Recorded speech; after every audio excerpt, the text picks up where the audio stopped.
षष्ठी रूपी झाड़ बताया है, झाड़ से तुलना की जाती है। अश्वत्थ वृक्ष नाम दिया है। क्यों नाम दिया? अश्व माने क्या है?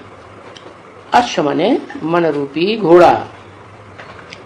उसको बुद्धि की लगाम न लगाई जाए तो गड्ढे में ले जाता है। तो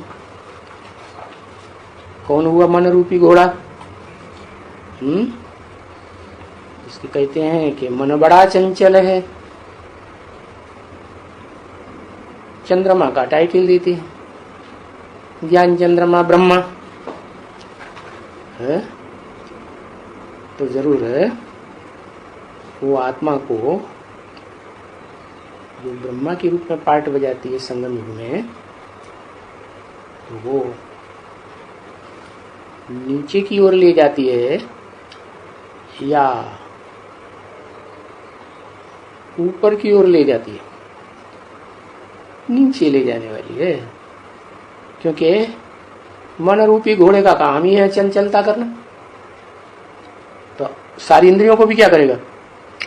चंचल ही बनाएगा ना। तो उस मन रूपी घोड़े को, अश्व को स्थिर कर दिया। क्या?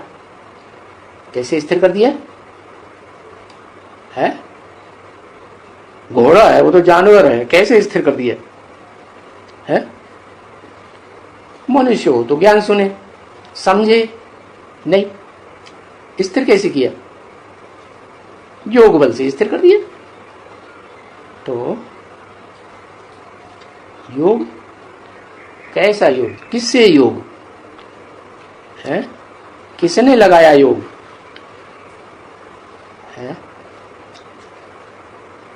योग किसने लगाया? किससे लगाया? हाँ, जो मनुष्य सृष्टि का बीज है, राम बाप को कहा जाता है, कृष्ण बच्चे को कहा जाता है।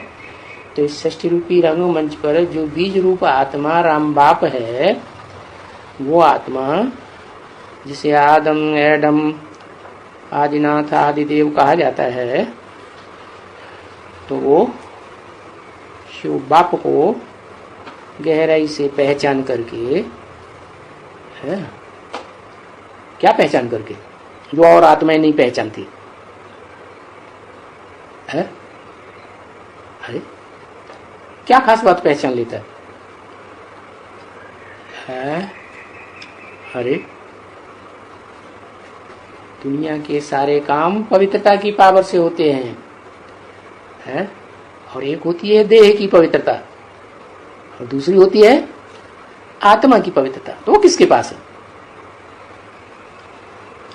एक शिव के पास है। वो पवित्रता में क्या है?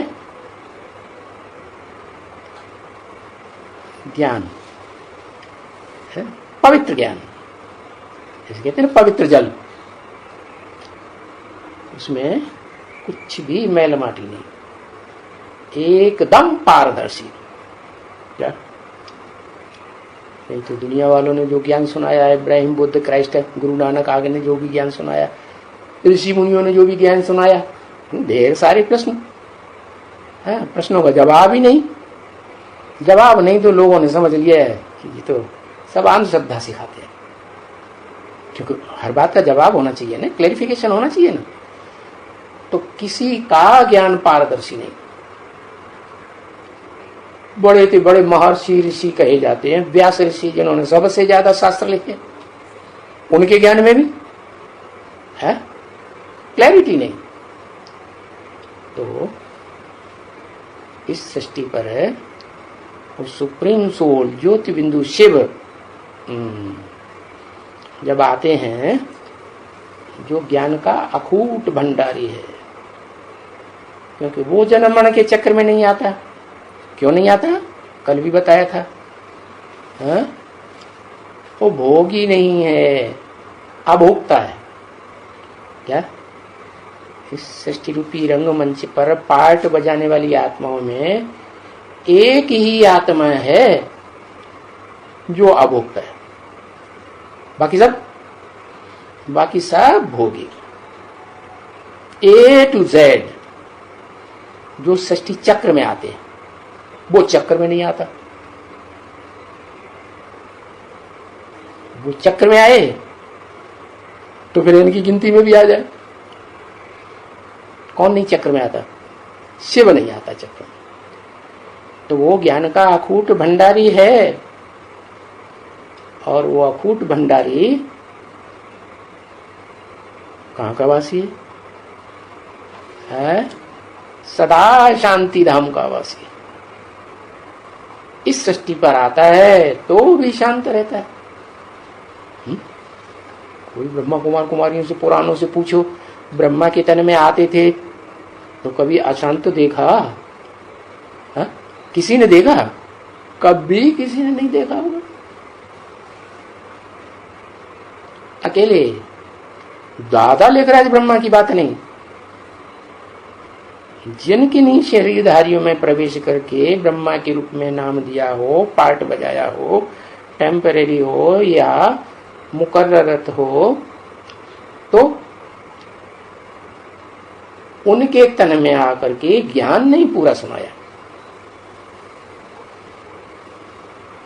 क्या पूरा ज्ञान कहां से निकलता है फिर? अरे कौन सा इंस्ट्रूमेंट है जिसके द्वारा पूरा ज्ञान सुनाते हैं? वो स्पीकर कौन सा है? हाँ, मुकर्ररत। वो भी आज में नहीं, अंत में जाकर हर प्रश्न का समाधान, हर व्यक्ति का समाधान, आज नहीं तो कल हर मनुष्य आत्मा कन्विंस होगी।